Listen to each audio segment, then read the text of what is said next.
Welcome to Combative Wing Chun. Today we're going to show you how to punch faster. There's two ways of punching faster. The first is technical speed and the second way is perceptive speed. So we show you how to do that right now. The first strategy of punching faster is to have better technical speed. Technical speed means to have better body mechanics and position for your body to punch faster. So the first tip is to have a low elbow that comes out straight like this instead of flaring out your elbow, because this causes your hand to go in a straight line. So have a straight low elbow come out like this. So whether you punch with a vertical fist like that or horizontal, even when we do horizontal, at the end you do a little snap like this. Okay, but you see that my elbow is going straight up and down like that. It's not coming out, it's not going this way. Okay, so the first thing is low elbow. Second thing is to travel in a straight line. You want to go from point A to point B like that in a straight line. You don't want to go up, you don't want to go around, you don't want to go around, that's a hug, you don't want to go back, it's a back fist, you want to go straight line. Okay, straight line makes you travel in a faster way, so like that. Okay, third one is to relax. So if you tense up your muscles like this, it actually slows down the punch, right? And there's less power. I'm tensing up. Okay, it slows it down, there's less power. So relax, keep your hand in a fist, okay, but not clenched. Okay, so just keep your hand in a fist, but relax the hand slightly, let's say 50% clenched.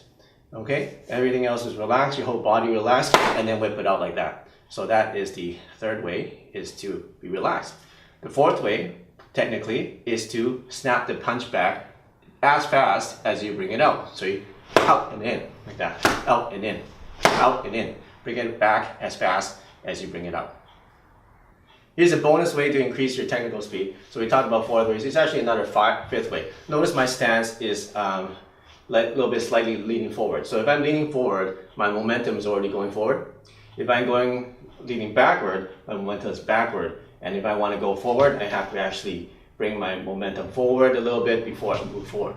But if I'm already leaning forward, then my momentum, I'm cheating gravity and makes me move forward faster. So if I need to, let's say, reach this distance, if I don't take a step, I can't reach it. So if I need to reach that, I take a step like that. Okay? Like that. So another fifth technical speed is, if you need to take a step, is to lean forward a little bit so that you cheat gravity and your momentum brings you forward faster. So the second strategy of increasing your speed is to increase the perceptive speed. That means increase the speed so that your opponent won't see it coming. Okay, so the first way of doing this is to not have any telegraphing movements. So one way to train this is to have the partner do this, hold the pad. Okay, make sure that you have the right distance so you can actually hit it, and then you want to hit it, and as soon as he sees me moving, he's going to move the pad back so I can't hit it. Okay, so if I'm really slow, do the same thing. If I'm slow, I won't be able to hit it. Okay, so let's say that I do something wrong, which is I move my elbow like this, he's going to see that, right? Or if I wind up and then hit it, he's going to see that. If I move my shoulder up first and then hit it, he's going to see that, right? So what you want to do is that if you're missing it, ask your partner, what is he seeing me move before he sees the punch? And then when he tells you, that's what you need to change. Okay, so ideally, you're going to be completely still, okay, and then go into the punch without any telegraphic movements, like that. Okay, right now I can't really reach it, so a little bit closer so I can actually reach it. Okay, like that. So that's perceptive speed. So like I said, you want to be non-telegraphing. So that means minimal movement. You don't want to have any raising of the elbow. You don't want to raise your shoulder. You don't want to cock your hand. You don't want to actually make any movement. You don't want to make your eyes bigger or grit your teeth or make a loud noise. So minimal movement. Another thing that's very important that Bruce Lee emphasizes is to move your hand before foot. So in fencing, this is very important because they don't want to see the attack coming with a step. So usually when somebody punches, they're going to take a step to get into range and then punch. So what you don't want to do is to take a big step and then punch like that. That's too obvious, because once he sees you move your leg and step, he's going to know the punch is coming already. Okay? So what you want to do is to at least be able to step and punch at the same time. Now what Bruce Lee says according to his fencing training, is to move the hand before the foot.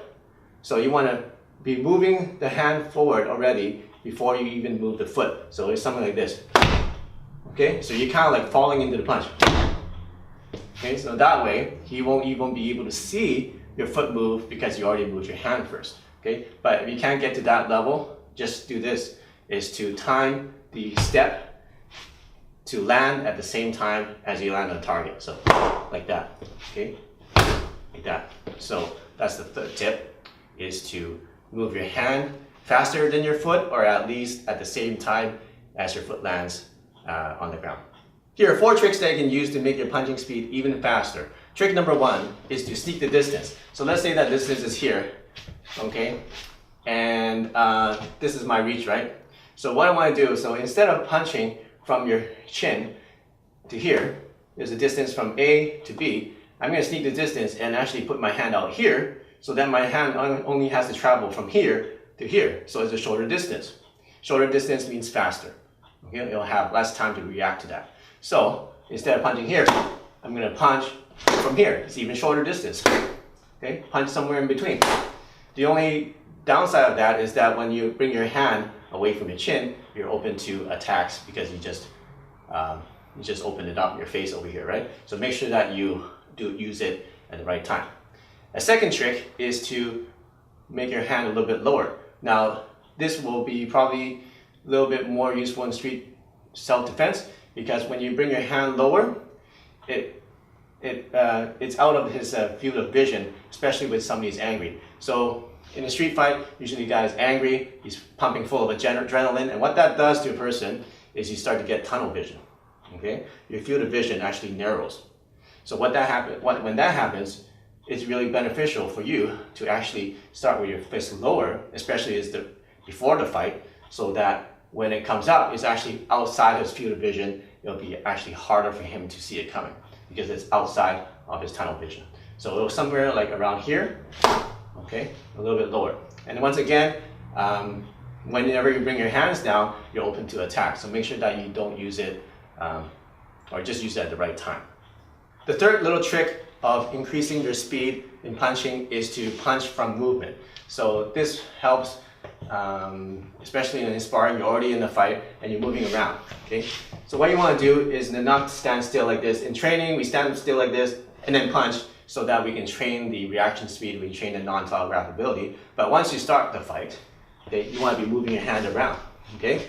Because punching, seeing something move that already started in movement, that's already moving, it's harder to see, okay? Because it's easy for him to see, I'm not moving, then I'm moving, to I'm already moving, and then I move a little bit faster, okay? So the third way is to hide your punch in the middle of movement. So it can be, like this, or say, hey, I don't want to fight, and then like that. So you're moving your hands, I don't want to fight, boom, like that, okay? So it's harder for someone to catch movement when something's already moving. The fourth trick to increasing your punching speed is to punch in the middle of a sentence, okay? So bring your hey, like that, okay? Or he's coming in and I say, hey, I don't want to, like that. I don't want, and then you just punch in the middle of a sentence, okay? It works almost every time that I've done it. Okay? You say, hey, what's up, boy? Somebody's coming in and say, hey, what's that with it? And you punch. Been a long time, Morty. Okay, so it's a little trick. I'm not sure if you're allowed to do that in the actual sparring or in a competition, but it works very well, especially if you're self-defense. You say, hey, I don't want to fight, right? So in the middle of the sentence, the guy, it's basically a distraction, all right? And it's hard for someone to see a punch coming, even realize that you're about to punch them when you're in the middle of a sentence. So those are 4 more tricks for you that you can use to increase your punching speed. And thanks for watching our video on how to punch faster. Hope that helps you out. If you want to check out more of our videos, we got them right here for you. And if you're not already a subscriber, click the subscribe button and to get more self-defense, fighting, Wing Chun, and martial arts tips. So we'll see you soon in the next video.